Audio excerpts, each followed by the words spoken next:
在宜昌的深山里，我们竟发现了一座形状极其奇特的山峰。它从谷底拔地而起，远远望去，就像一根静静矗立在天地之间的巨型蜡烛。然而，更令人震惊的是，在这根蜡烛的顶端，居然还立着一间小小的房屋，仿佛火焰般悬在绝壁之巅。房屋面朝悬崖，底下便是万丈深渊。这里地势险要，奇峰林立，高耸入云。 真是令人难以想象，在这么险峻的悬崖上，这座房子到底是怎么建上去的呢？下面就随着我们的镜头一起探索一下。大家好，我是小雪。今天呢，我们来到了湖北长阳县，在这大山深处，一座四面绝壁的孤峰上，我们竟然发现了一座非常神秘的房子。 这座房子孤独地立在这座山巅之上，看起来真的是非常的惊险。放眼望去，四周杳无人烟。那么这座房子到底是什么时候建的呢？人们为何要把房子建在如此险峻的地方呢？带着这个疑问，我们准备上去一探究竟。这条路看着挺宽的，不过呢是一条毛路。 由于昨天下雨的缘故，今天地上还有一点湿滑。其实呢，我们已经翻越了一座大山，现在还需要翻越一座大山才能到达。今天又是不平凡的一天了。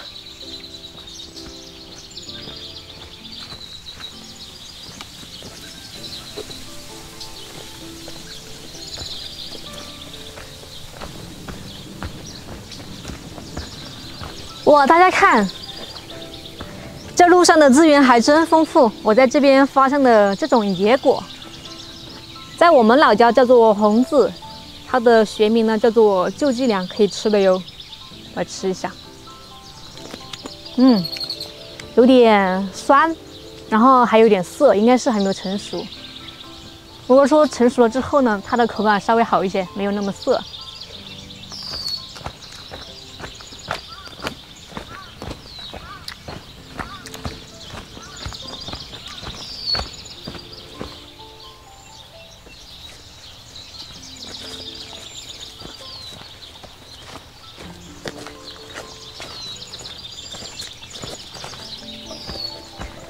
这树林里面好多枯木呀，周围呢基本上都没有什么人家。要是放在以前的话，都捡不到。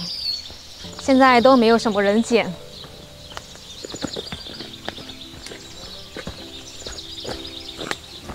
还是挺滑的这个路。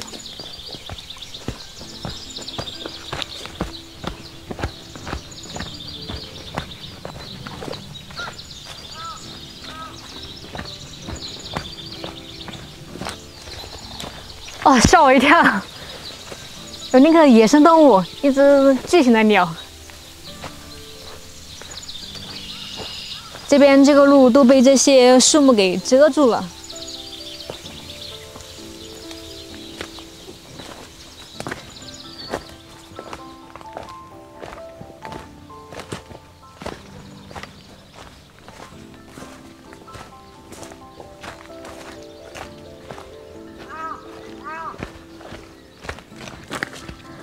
哇，大家听，有没有听到那种呱呱呱的叫声？这是乌鸦的叫声。本来呢，这片树林就比较孤寂，加上这个乌鸦的叫声，就更加的荒凉了。乌鸦呢，在不同的朝代，人们对待它是有不同的看法的。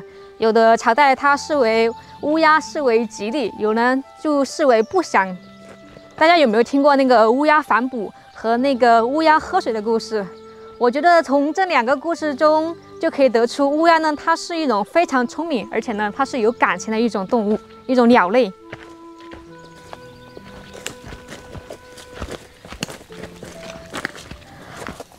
所以我个人认为呢，它是一种吉祥鸟。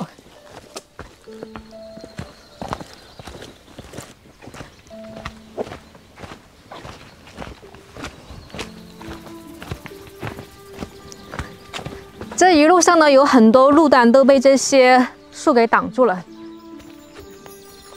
大家看这个树，它是，有很多部分它是干枯掉的，但有很多部分啊，它已经发了这个新芽，生命力还是比较顽强的。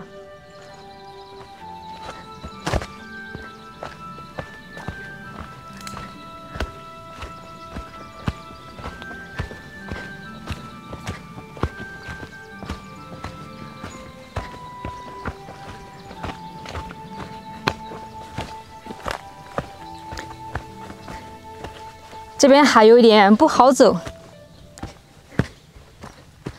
这边好像被洪水冲刷过了，有很多石头都裸露出来了。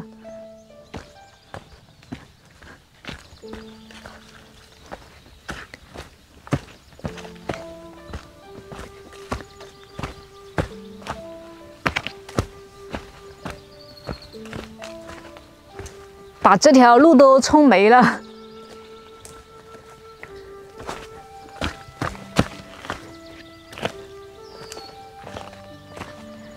哎，这边有一条小路，好像可以上去。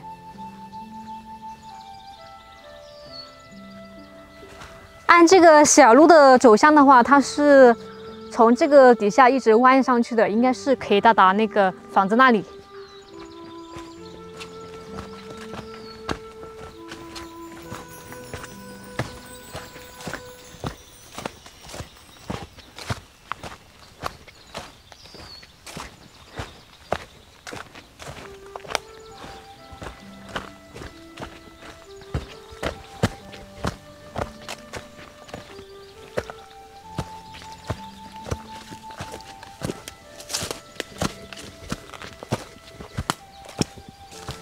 我感觉我们闯入了一片深山老林里面。这条路看样子很久没有人走了，周围长满了杂草。这条路被这些落叶给覆盖住，都不是很明显了。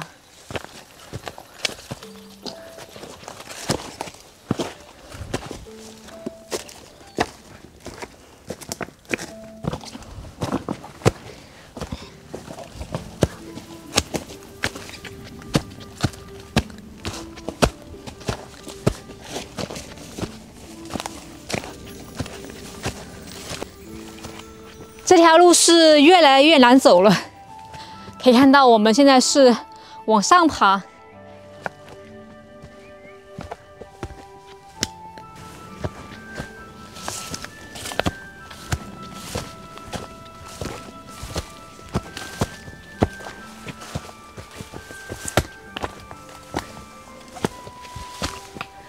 我的天哪，这边的路都看得不是很清楚了。越走越窄，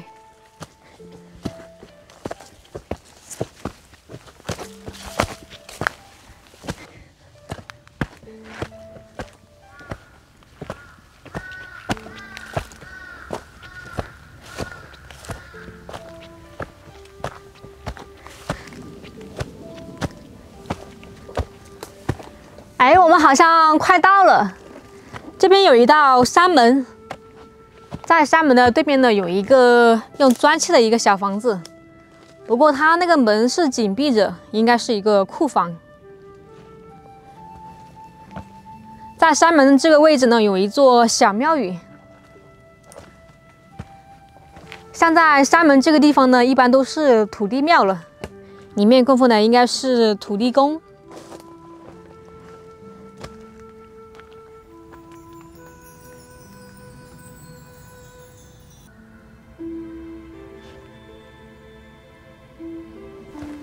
从这道门以及那栋房屋的材料来看，这些呢应该都是近几年所修建的。这旁边还堆了有很多剩余的砖块。我的天哪！我们空手走下来都已经非常吃力了，不敢想象他们当时这些材料是如何运上来的。现在我们继续往上走。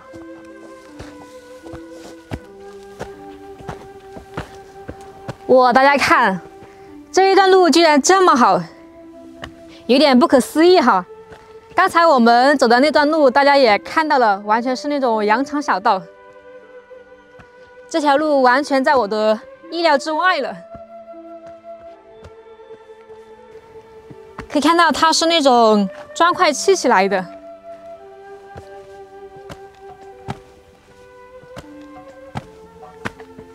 在这旁边还建了有这种护栏。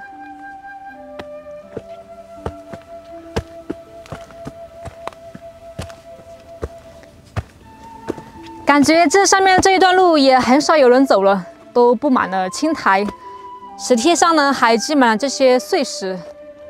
看这些护栏，有一些都已经坏掉了。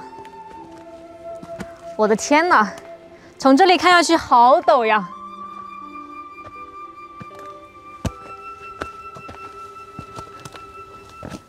你们看这一段，它完全是从这个绝壁上开辟出来的石梯。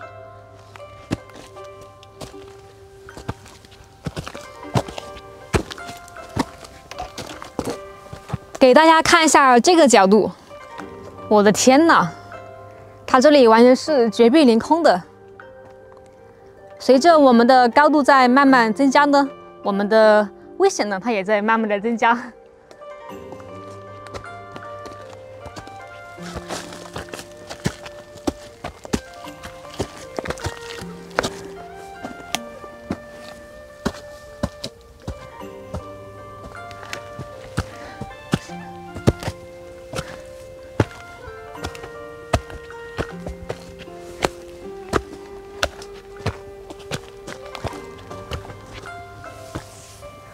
哇，看，我们终于到了！这一路走上来呢，都是垂直而上的，真的是蜀道难，难于上青天。现在我们是在这座房子的背后，我觉得这一面还好，这一面有这个树木的遮挡，但另外一面就不一样的。刚才我们从航拍的视角也看到了，另外一边呢全是那种笔直的绝壁，它是没有任何树木遮挡的哟。这个地基还是蛮高的，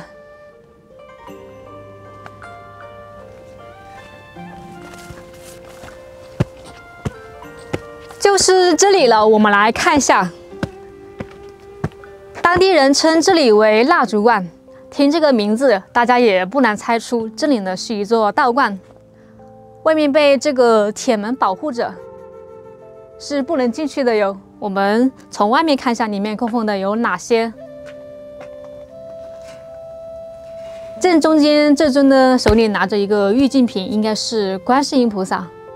我们再来看一下这两边，先从我的左边开始吧。左边这位好像是拿着青龙偃月刀，这位应该是关公吧。然后关公的旁边这位应该是善财童子。然后这边这位呢，应该是一位龙女。然后这边旁边这位，这位呢应该是韦陀菩萨。然后旁边应该是一位胁侍，但是不知道他具体是哪一位，不知道我有没有讲对啊？如果说有不对的地方，大家指正一下。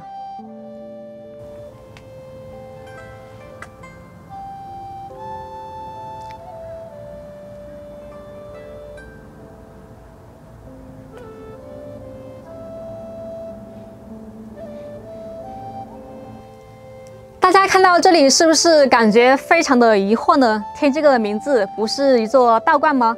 那为什么在这座道观的正中间供奉的却是观世音菩萨呢？这其实就是佛道融合的一种正常现象，在民间信仰中呢，它是非常常见的。像我们去过那么多小庙，经常见到这种现象。我们来看一下这座道观的四周。在这四周呢，都有一个不足50厘米宽的一个过道，这边堆了一些杂物，是没有办法走过去的。我们来看一下这座道观的主体结构，它有这种砖的结构，还有那种顶上呢，它是一种木质结构。底下呢，看一下底下明显看出它底下这一段呢，它是一个老砖。它应该是经过后期修复过的。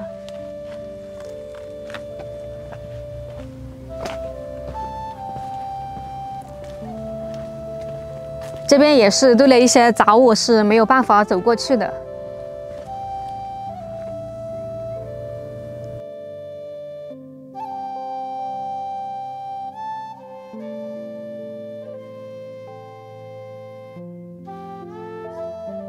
据资料上记载呢，这座道观的历史最早可追溯到清道光28年，也就是1849年。我算了一下，距离现在的话，大概有170多年的历史呢。这座道观之所以叫做蜡烛观，是因为这里的山势而得名。这座山呢，像一根蜡烛一样，非常的奇特。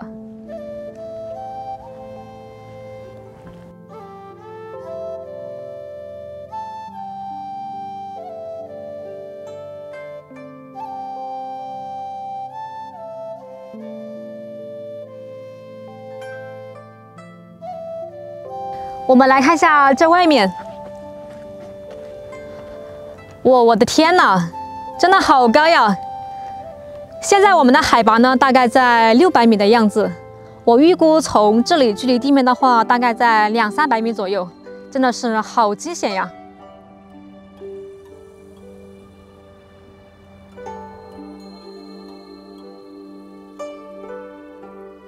站在这座山的顶峰看风景，真的是非常的不错。远处的山脉尽收眼底，还可以清楚的看到底下的村庄。当然，能看到这么美的风景，也是要付出一点努力的。就比如说，我们从底下爬上来，耗费了很多体力。但当我们真正登上这座山顶之后呢，感觉所有的疲劳都如释重负了。好了，今天就分享到这里吧，我们下次再见，拜拜。